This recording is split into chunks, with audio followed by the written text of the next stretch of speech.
Maama wa cephco Bamumye Bail. Cephco naye Bamumye Bail.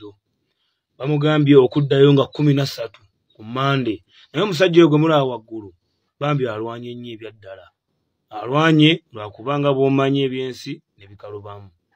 Ekindi bamikwano tindi oba full figure kikoze on purpose or not ngoba afunye kali ebivu okumugema ai full figure tabeire mu kooti yet neyawawaba so kati ezangeri gye basobola kuwa Dr. cephco Bail nga neyawawaba mwene azirawo n'ekindi ababeire bakambu Dr. cephco asoma kati batuusa ekiseera babasaba ID ni evidence eraga nti Dr. cephco alinayo ebibuuzo next week nga bazira evidence eraga nti Dr. cephco alinayo ebibuuzo nti oba Dr. cephco student maybe singa bava kubiraga nga ni full figure aliyo maybe bandimuwaire bail ayenga tweyongera okusabira Dr. cephco ndi kubasaba mwena Dr. cephco beyaniiza mu musoni we kubanga right now wobona Dr. cephco like guys anyway